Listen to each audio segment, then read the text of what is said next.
Welcome to The Process with me, your host, Adam Sommer. Welcome into this episode of The Process. Welcome back to many of you. Like the intro says, my name is Adam Sommer, and I'm glad to be with you. Thanks for listening, downloading, rating the show 5 stars, and if you can, leaving a few bucks to support my efforts over on Patreon. You can find this show over there at patreon.com/theprocess. $1, $2, $5 a month. You can select to help support an independent media outlet. And to each of you supporting the work over there at patreon.com/theprocess. And always grateful. Thank you very, very much. It's been a couple of weeks. I know I say this a lot, but y'all, I have been busy with 3 U's, I think, in this case. That spelling is Buuusy. It's just hard to find time to think long enough and quietly enough, to put down the daily noise of work and to just write for the show. Because even though I don't, not everything I say on here is 100% scripted or written out, like a book or anything like that. But there's quite a bit of writing that goes into it, quite a bit of outline work, and just making sure that I've got my ducks in a row, making sure, if I'm stating a fact or if I'm citing something, that I know what I'm saying, that I'm citing to something correct.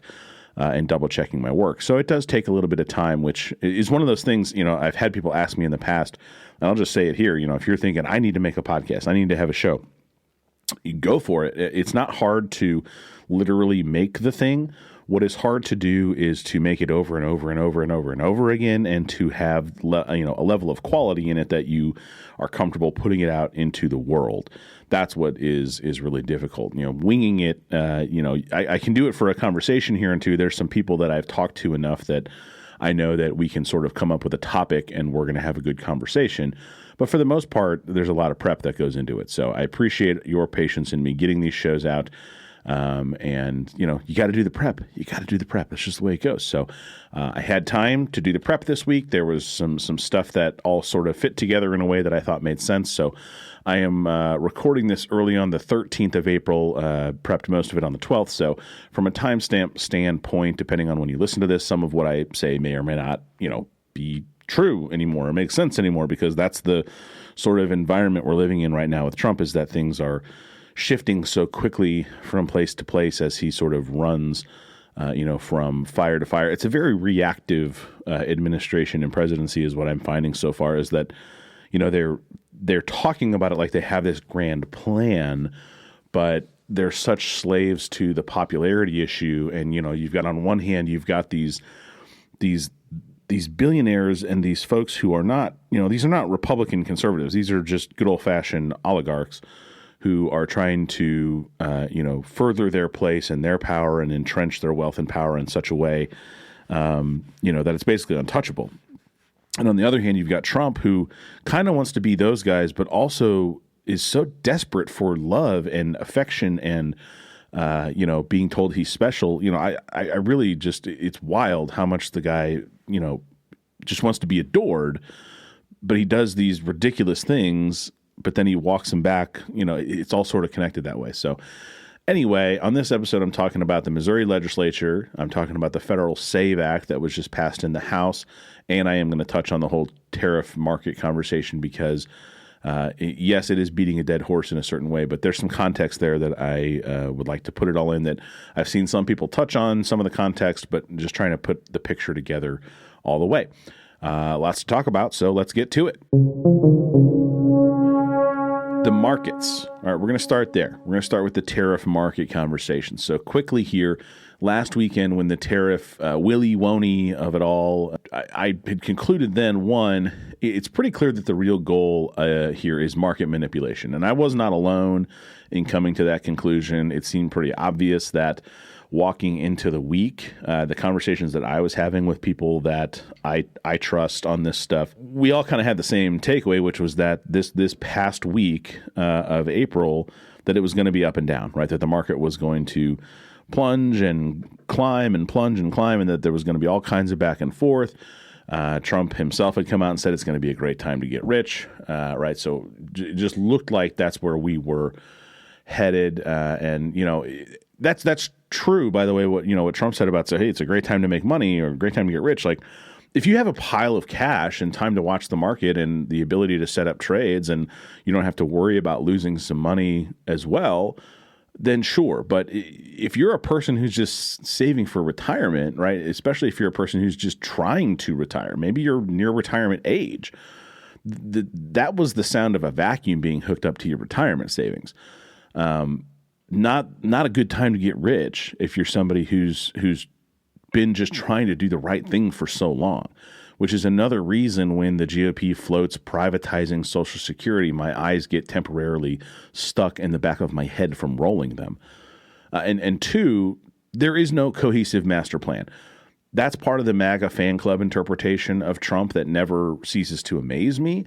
I'm not shocked or surprised by it anymore. That's long gone, but it's still amazing the ability to contort interpretation and opinions and just abandon anything that resembles prior logic and reason to justify supporting Trump continually as if he's some sort of master strategist and like clairvoyant knower of the world. But he is neither of those things, right? He's just a petty, greedy man who is obsessed with being praised. I seriously think that if we added his face to Mount Rushmore tomorrow, he might just resign. Like, he wants that legacy. He wants that praise. He wants that adulation. He is so focused on people telling him that he is special. It's really kind of unbelievable. Meanwhile, we are engaged in a trade war with China.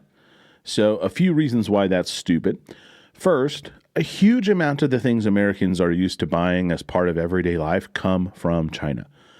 I started this outline on an iPhone made in China. I am recording it into a microphone made in China, hooked to a MacBook that was made in China. And if you think a company like Apple is going to eat the increased costs, you're nuts.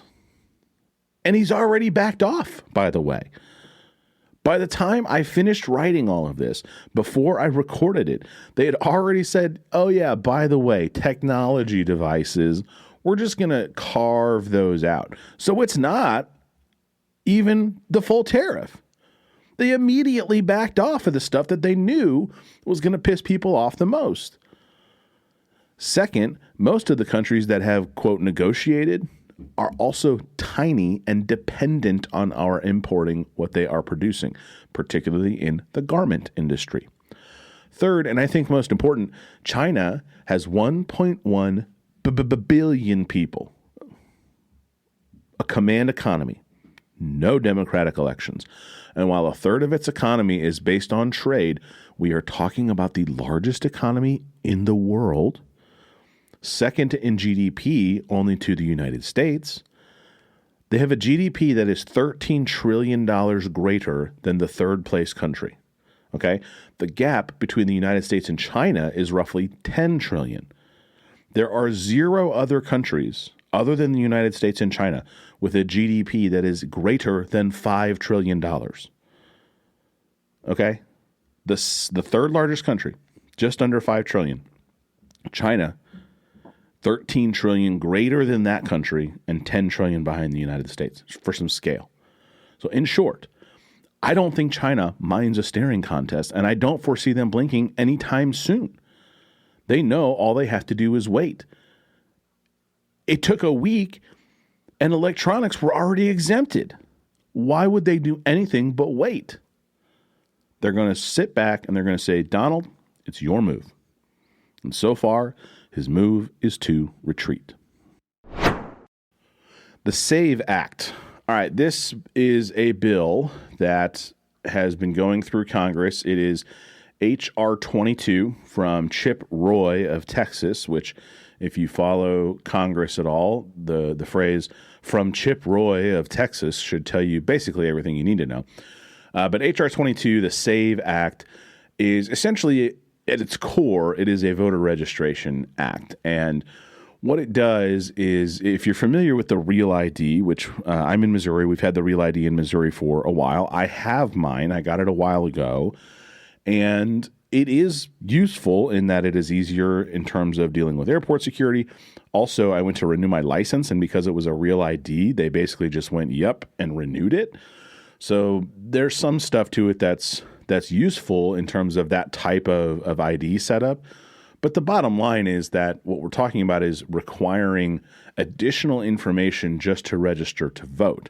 Or we already had in Missouri, we already had the requirement that you could show a photo ID, or you could show your voter card, or you could show a piece of mail. So like we already had ways to show I'm a person who lives here who ought to be voting in this election.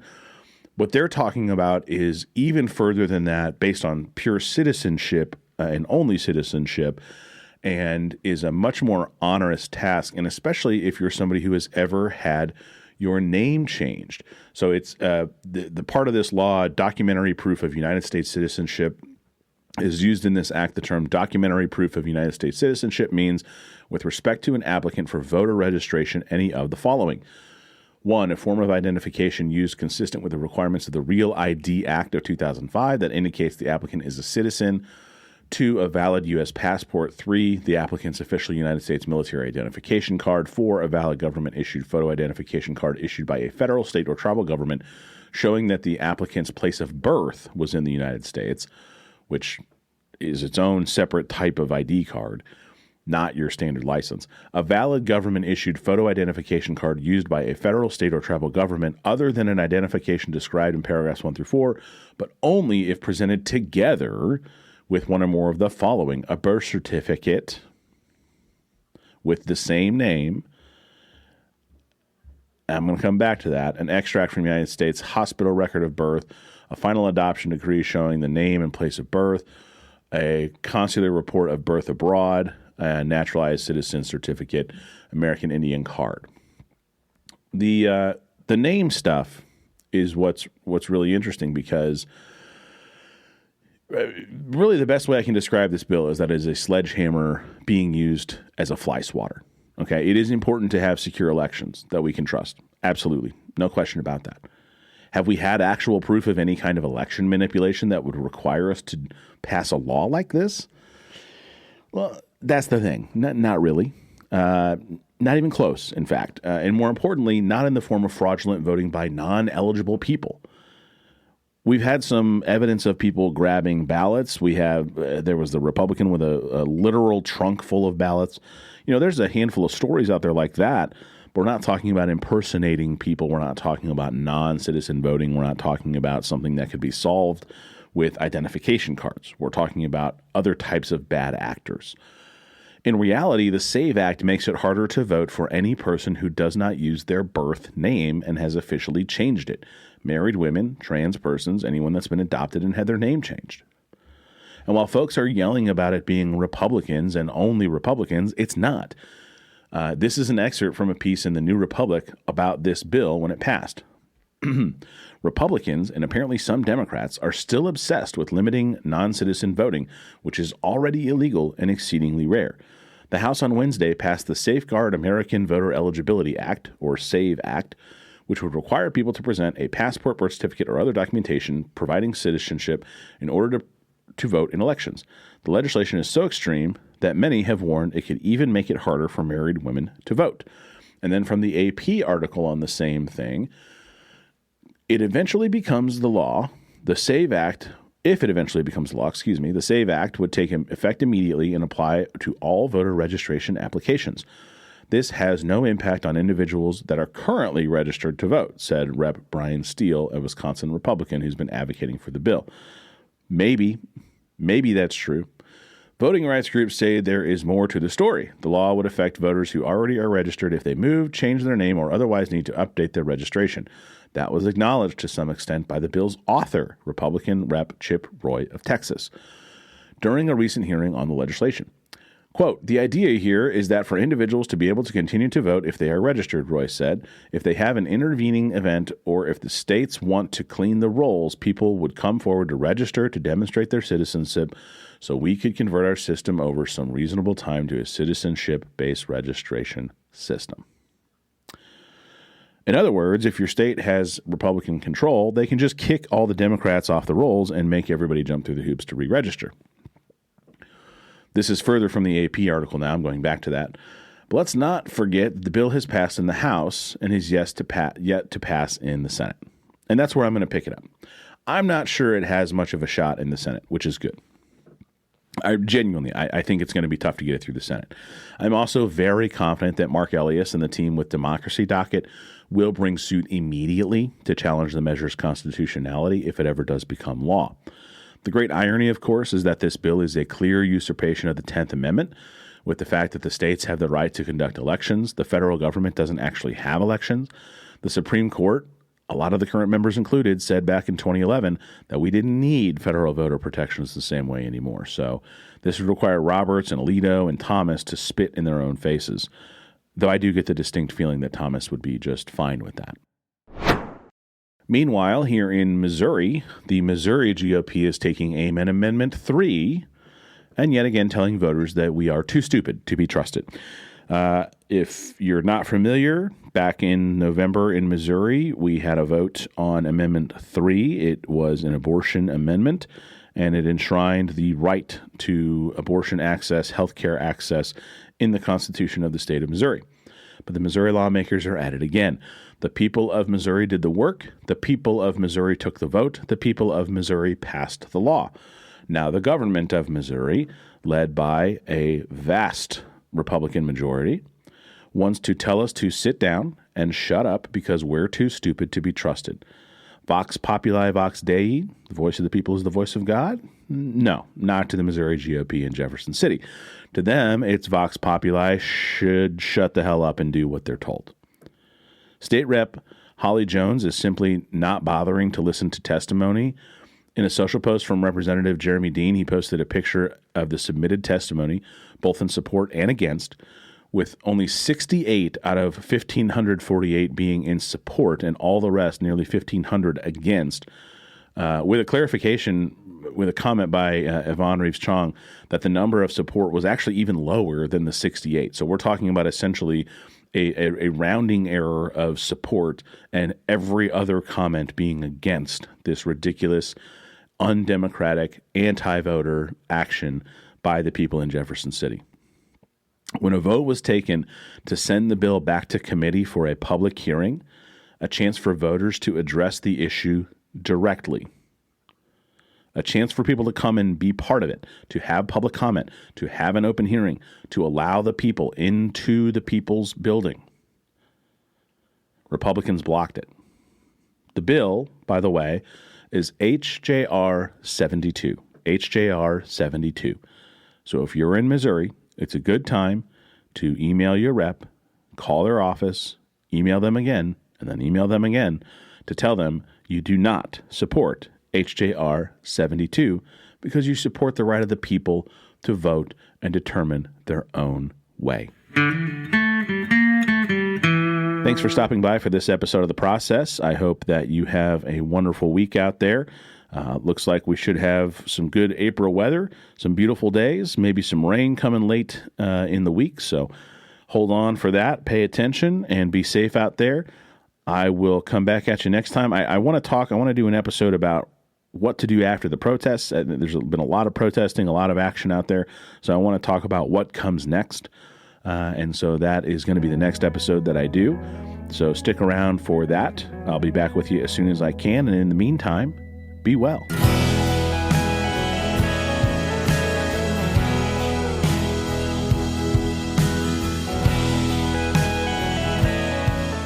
The Process is made possible by listener support through Patreon.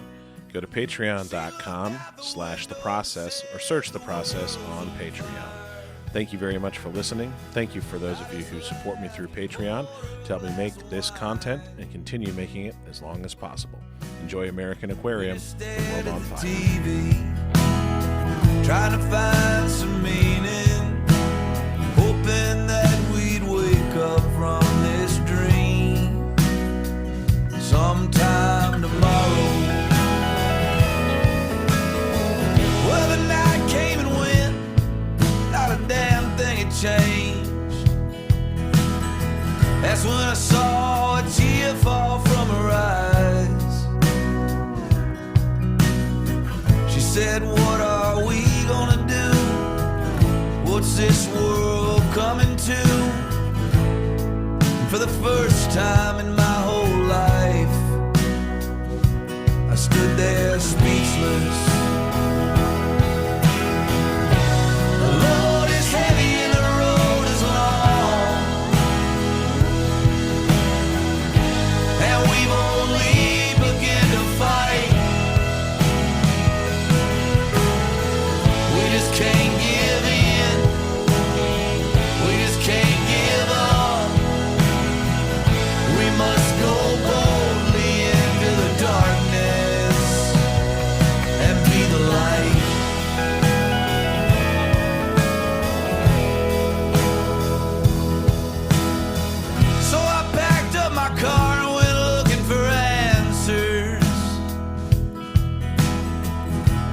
the questions weighing on my mind.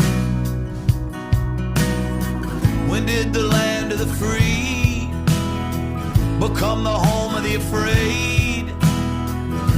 Afraid of the world, afraid of the truth, afraid of each other. This ain't the country my grandfather fought for, but I still see the hate he fought against. Give rest to the tired, give mercy to the poor, give warmth to the huddled masses, and I'll show you freedom. The load is heavy and the road is long, and we've only begun the fight. We just can't give in, we just can't give up. We must go boldly into the darkness and be the light.